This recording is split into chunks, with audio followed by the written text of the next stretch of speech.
Hi friends, അസ്സാം വലൈക്കും. അപ്പോൾ ഇന്ന് ഞാൻ വന്നിട്ടുള്ളത് നല്ല ടേസ്റ്റ് ആയിട്ടുള്ള ഒരു മുട്ടച്ചോറിൻ്റെ റെസിപ്പി ആയിട്ടാണ്. അപ്പോൾ തീർച്ചയായിട്ടും എല്ലാവരും ഇതൊന്ന് ട്രൈ ചെയ്ത് നോക്കണം. അപ്പോൾ വീഡിയോ എല്ലാവരും ഒന്ന് സ്കിപ്പ് ചെയ്യാതെ തന്നെ കണ്ടു നോക്കുക. അപ്പോൾ അതിനായിട്ട് ഞാൻ ആദ്യം തന്നെ ഒരു പാൻ എടുത്തിട്ട് അതിലേക്ക് 2 ടേബിൾ സ്പൂൺ വെളിച്ചെണ്ണ ഒഴിച്ച് കൊടുത്തിട്ടുണ്ട്. എണ്ണപ്പം ഒന്ന് നന്നായിട്ട് ചൂടായി വന്നിട്ടുണ്ട്. ആ ഒരു സമയത്ത് ഇതിലേക്ക് 1/2 ടീസ്പൂൺ വലിയ ജീരകം ചേർത്ത് കൊടുക്കുന്നുണ്ട്. അതിൻ്റെ കൂടെ തന്നെ ഒരു മീഡിയം സൈസിലുള്ള സവാള ചെറുതായിട്ട് കനം കുറച്ച് അരിഞ്ഞതാണ്, അതും കൂടെ ചേർത്ത് കൊടുക്കുക. പിന്നെ നമുക്കിതിലേക്ക് വെളുത്തുള്ളി, പച്ചമുളക്, കറിവേപ്പില അത്രയൊന്ന് ചേർത്ത് കൊടുക്കുക. ഇതിലേക്ക് നമ്മൾ ഇഞ്ചി ചേർത്ത് കൊടുക്കുന്നില്ല.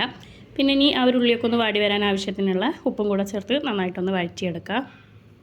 ഇപ്പോൾ നമ്മുടെ ഉള്ളിയൊക്കെ നന്നായിട്ട് തന്നെ ഒന്ന് വാടി വന്നിട്ടുണ്ട്. ആ ഒരു സമയത്ത് നമുക്കിതിലേക്ക് തക്കാളി ചേർത്ത് കൊടുക്കുക. അപ്പോൾ നമ്മൾ സവാള എടുത്തതിനെക്കാട്ടും ഇരട്ടിയായിട്ട് വേണം തക്കാളി എടുക്കാനായിട്ട്. നല്ല പഴുത്ത തക്കാളി ആണെങ്കിൽ അത് ചേർത്ത് കൊടുക്കുക.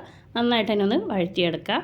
അപ്പോൾ നമ്മുടെ തക്കാളിയൊക്കെ നല്ലപോലെ ഒന്ന് വഴന്നു വന്നിട്ടുണ്ട്. ഇനി നമുക്കിതിലേക്ക് പൊടികൾ ചേർത്ത് കൊടുക്കാം.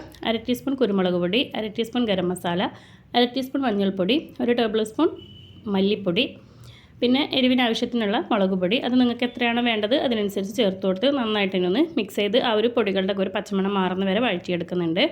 ഇനിയിപ്പോൾ ഇതിലേക്ക് ചേർത്ത് കൊടുക്കുന്നത് കോഴിമുട്ടയാണ്. നിങ്ങൾക്ക് എത്ര എണ്ണമാണോ വേണ്ടത് അതിനനുസരിച്ച് ചേർത്ത് കൊടുക്കുക. ഞാനിവിടെ ഒരു 2 മുട്ട ചേർത്ത് കൊടുത്ത് നന്നായിട്ട് തന്നെ ഒന്ന് ചിക്കി എടുത്തിട്ടുണ്ട്. അപ്പോൾ നമ്മുടെ മസാലയൊക്കെ ഇവിടെ റെഡിയാക്കി എടുത്തിട്ടുണ്ട്. ഇനി നമുക്കിതിലേക്ക് റൈസ് ചേർത്ത് കൊടുക്കാം. നമുക്ക് ഏത് റൈസ് വേണമെങ്കിലും ചേർത്ത് കൊടുക്കാം. ഞാനിപ്പോൾ ഇവിടെ നമ്മുടെ സാധാ ചോറിൻ്റെ റൈസാണ് ചേർത്ത് കൊടുക്കുന്നത്. നിങ്ങൾക്ക് ബിരിയാണി റൈസോ ബസ്മതി റൈസോ ഏത് വേണമെങ്കിലും ചേർത്ത് കൊടുക്കുക. നന്നായിട്ട് തന്നെ ഒന്ന് മിക്സ് ചെയ്തെടുക്കുക.